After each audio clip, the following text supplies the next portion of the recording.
లక్షల ఎకరాలకి సాగునీరు అందిస్తా అన్నాడు. ఒక్క ఎకరానికి ఇవ్వలేదు.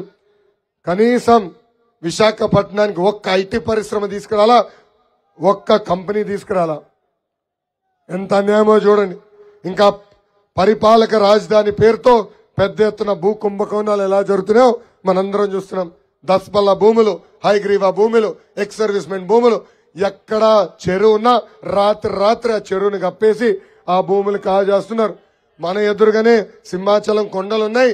వాళ్ళకి ఇంకొక అవకాశం ఇస్తే ఈ కొండలు కూడా కాజేస్తున్నారు ఈ వైకాపా నాయకులు.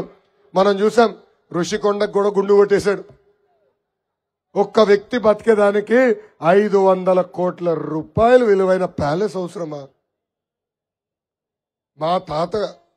నా తాతగారు ముఖ్యమంత్రిగా చేసిన వ్యక్తి, తండ్రి ముఖ్యమంత్రిగా చేశారు. ఏనాడు ఇలాంటి ప్యాలెస్లు మేము చూడాల. ఆ ప్యాలెస్ లో ఉన్న ఒక్క రూము వాళ్ళు మొత్తం ఇల్లంత ఉండే. ఎంత అన్యాయం చూడండి.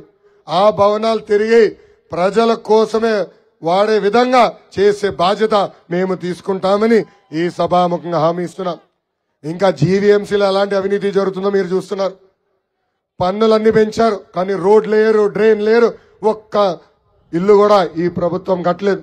ఆంధ్ర యూనివర్సిటీని కూడా ఈ రోజు ఏకంగా రాజకీయ కేంద్రంగా మార్చారు. అక్కడున్న వైస్ ఛాన్సలర్ ప్రసాద్ రెడ్డి గొప్పతనం ఏంటో తెలుసా? 2019లో ఆంధ్ర యూనివర్సిటీ భారతదేశంలో 29వ స్థానంలో ఉంటే ఇప్పుడు అదే ఆంధ్ర యూనివర్సిటీని 76వ స్థానాలకు తీసుకెళ్లాడు. చెయ్యని తప్పు లేదు అక్కడ. ఆ ప్రసాద్ రెడ్డికి నేను చెప్తున్నా, బీ కేర్ఫుల్ బ్రదర్, నీ పేరు ఎర్ర బుక్ లో ఉంది.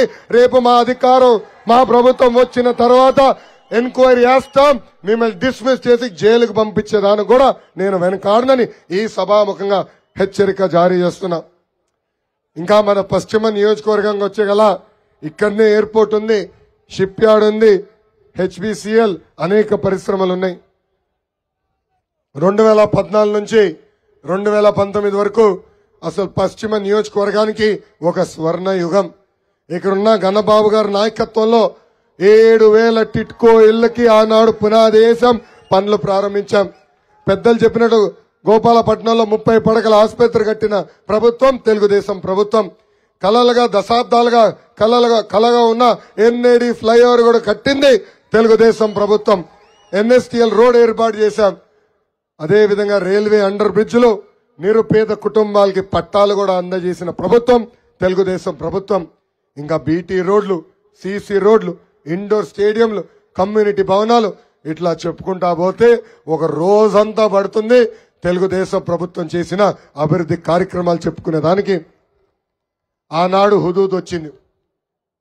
హుదూద్ వస్తే సొంత కుటుంబం కాదని విశాఖపట్నానికి వచ్చి విశాఖపట్నం ప్రజలే ఆయన కుటుంబం అని పరిపాలించిన వ్యక్తి చంద్రబాబు నాయుడు గారు. చాలా మందికి తెలీదు, ఆనాడు మా ఇంట్లో సీమంతం జరుగుతుంది. ఆ కార్యక్రమానికి కేవలం 10 నిమిషాలే ఉండి ఇమ్మీడియట్ గా విశాఖపట్నానికి బయలుదేరిన వ్యక్తి చంద్రబాబు నాయుడు గారు. ఆనాడు బాబు గారు, గన్నబాబు గారు కలిసి ఎలా మీకు సేవ చేశారో మీ అందరు తెలుసు. అందుకే గాలి మొన్న వైకాపా వైపు ఉన్న విశాఖపట్నం ప్రజలు మమ్మల్ని ఆశీర్వదించారు, దీవించారు. మీరు చూస్తారు కదా, 2 నెలల్లో తెలుగుదేశం జనసేన ప్రభుత్వం ఏర్పడబోతుంది. ఈ నియోజకవర్గాలకి ప్రత్యేక నిధులు కేటాయించి కొండ ప్రాంతాల్లో మౌలిక సదుపాయాలన్నీ అందించే బాధ్యత మేము తీసుకుంటామని ఈ సభాముఖంగా హామీ ఇస్తున్నాం. ఇంకా వైకాపా ఇన్ఛార్జీల గురించి ఎంత తక్కువ మాడితే అంత మేలేమో. రోజుకొకడు వస్తాడు, పోతారు. వాళ్ళ గురించి నేను పెద్ద మాడదలుచుకోలేదు. రేపు మన ప్రభుత్వం ఏర్పడిన వెంటనే మూతపడిన ఎల్జీ పాలిమర్స్ భూమిలో మళ్లీ కలుషితం లేని పరిశ్రమలు తీసుకొచ్చి ఉద్యోగాలు, ఉపాధి కల్పించే బాధ్యత మేము తీసుకుంటాం. పెద్దలు అన్నట్టు గతంలో ఉన్న జింక్ ఫ్యాక్టరీ ప్రాంతంలో మళ్లీ పరిశ్రమ తీసుకొస్తాం. స్థానికులకి ఉద్యోగాలు, ఉపాధి కల్పించే బాధ్యత మేము తీసుకుంటాం. జగన్ ఒక భస్మాసురుడు, ఒక ఐరన్ లెగ్. ఎక్కడ అడుగు పెడితే అక్కడ ఒక ఫ్యాక్టరీ వెళ్తుంది. విశాఖపట్నం పరిపాలక రాజధాని అన్నాడు. 30 సంవత్సరం క్రితం ఉన్న ఎల్జీ పాలిమర్ ఫ్యాక్టరీ పేలింది. దాని తర్వాత ఏకంగా సంవత్సరంకి ఒక ఫార్మా ఫ్యాక్టరీలో బాయిలర్ పేలే పరిస్థితికి వచ్చింది. అందుకే ఆ భస్మాసురుడిని విశాఖపట్నం నుంచి ఎంత దూరం పెడితే విశాఖపట్నం అంత బాగుపడుతుందని ప్రజలందరినీ ఒక్కసారి ఆలోచించమంటున్నాం. విశాఖపట్నం ఎంత అద్భుతంగా ఉంటుందో నేను చూశాను. హైదరాబాద్కి ధీటుగా విశాఖపట్నాన్ని అభివృద్ధి చేసే బాధ్యత వ్యక్తిగతంగా నేను తీసుకుంటాను. పెద్ద ఎత్తున ఐటీ పరిశ్రమలు ఇక్కడ తీసుకొచ్చి ఉద్యోగాలు కల్పించే బాధ్యత కూడా నేను తీసుకుంటానని ఈ సభాముఖంగా విశాఖ పశ్చిమ ప్రజలందరికీ నేను హామీ ఇస్తున్నా. అవసరమైన వేరకు పెద్దలు కోరినట్టు నిరుపేద కుటుంబాలకి టిట్కో ఇల్లు కట్టించి అందజేసే బాధ్యత కూడా మేము తీసుకుంటాం. టిట్కో ఇల్లు అనేది ఒక అద్భుతమైన కార్యక్రమం. ఒక ఇటుక కూడా వాడరు, డైరెక్ట్ గా సిమెంట్ పోస్తారు. అంతేకాదు ఆ కమ్యూనిటీకి అంగన్వాడీ భవనం ఏర్పాటు చేస్తారు. పిల్లలు ఆడుకునే దానికి ప్లే గ్రౌండ్ ఉంటుంది, పెద్దలు వెళ్ళి వాకింగ్ చేసానికి వాకింగ్ ట్రాక్ ఉంటుంది, అక్కడ హెల్త్ క్లినిక్ కూడా ఉంటుంది. అలాంటి అద్భుతమైన ఆలోచనతో మొదలుపెట్టింది ఆ టిట్కో ఇల్లు. తప్పనిసరిగా అన్ని పూర్తి చేస్తాం.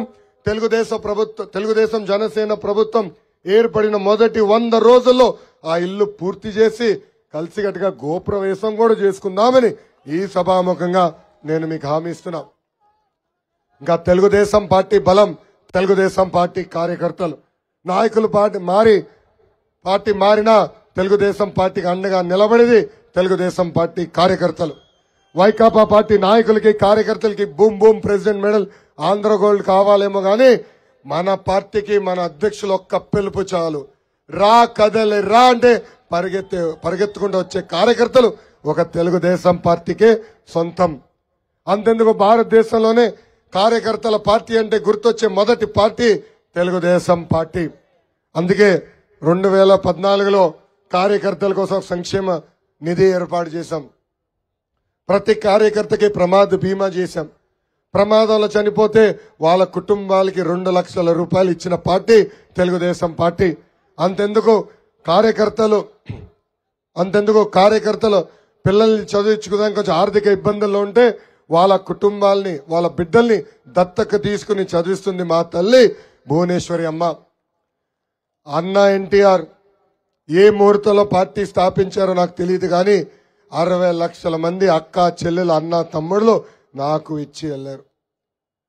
తెలుగుదేశం పార్టీ కార్యకర్తల్ని నా గుండెల్లో పెట్టుకుని కాపాడే బాధ్యత వ్యక్తిగతంగా నేను తీసుకుంటానని ఈ సభాముఖంగా హామీ ఇస్తున్నాం. గత 5 సంవత్సరాలు మనం అనేక ఇబ్బందులు ఎదుర్కొన్నాం. ఇక్కడున్న కార్యకర్తలను ఒకటే చెప్తున్నా, ఏ అధికారులు అయితే చట్టాన్ని ఉల్లంఘించి మన ఇబ్బంది పెట్టారో, ఏ వైకాపా నాయకులు అయితే చట్టాన్ని చుట్టంగా మార్చుకుని మన ఇబ్బంది పెట్టారో వాళ్ళందరి పేర్లు ఈ ఎర్ర పుస్తకంలో ఉంది. వడ్డీతో సహా ప్రతిదీ చెల్లించే బాధ్యత వ్యక్తిగతంగా నేను తీసుకుంటా. ఈరోజు ఈ ఎర్ర బుక్ చూస్తే వాళ్ళందరూ కూర్చోబడుతుందండి. ఈ ఎర్ర బుక్ పైన కూడా కేసు పెట్టారండి. లోకేష్ ఊరూరు తిరుగుతున్నాడు, ఎర్ర బుక్ చూపిస్తున్నాడు. అలవాటు నాకు లేనే లేదు. మనందరం చూసాం. 15 సంవత్సరాలు ముఖ్యమంత్రిగా చేసిన వ్యక్తి, 15 సంవత్సరాలు ప్రతిపక్ష నేతగా పనిచేసిన వ్యక్తిని అడ్డగోలుగా అర్ధరాత్రి ఎలా అరెస్ట్ చేశారో, ఏం తప్పు చేయని చంద్రబాబు నాయుడు గారిని రాజమండ్రి జైలుకి పంపించి 53 రోజులు బంధించాడు ఈ సైకో జగన్. ఆనాడు జ్యుడిషియల్ రిమాండ్కి వెళ్లే సమయంలో